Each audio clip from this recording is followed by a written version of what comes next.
Түркістанда түлету жұмыстары шын мәнінде басталды. Өткен жылдың соңына дейін көп жұмыс тек қағаз жүзінде ғана жүзеге асқан болса, жаңа жылдан бастап сол жыл қағазға түскен жоба жоспарларды нақты іс жүзінде жүзеге асыру ісі қарқын алды. Біз бүгін нақ осы Тұран даласының төрін түлету бағытындағы жұмыстардың алғашқы аяқ алысы жайлы айтатын боламыз. Ендеше бізбен бірге болыңыздар. Қадам бассаң камера. Бұл көрініс аймағымыздағы ірі қалаларда ғана емес, аудан ауылдарда да кездесетін жағдай.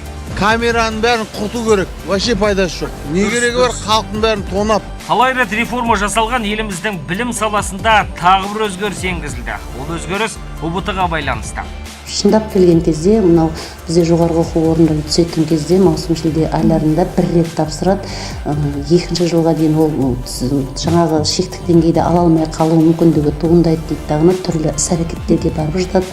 Ұялы телефон пайдалану немесе бір тамыр-таныспен дұрыс жауаптар алу сынды. Енді мен ойлаймын, қазіргі уақытта бұндай 4 рет мүмкіндік болып тұрған кезде бұл өте біздің жаңағы талапкерлер үшін зор мүмкіндік деп ойлаймын.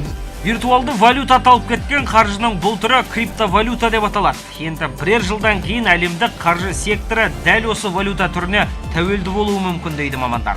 Ал біздің қоғам бұдан қаншалықты хабардар?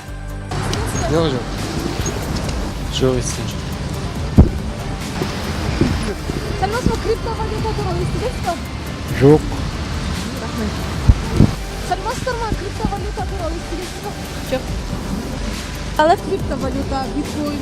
Жоқ, естіген жоқпыз.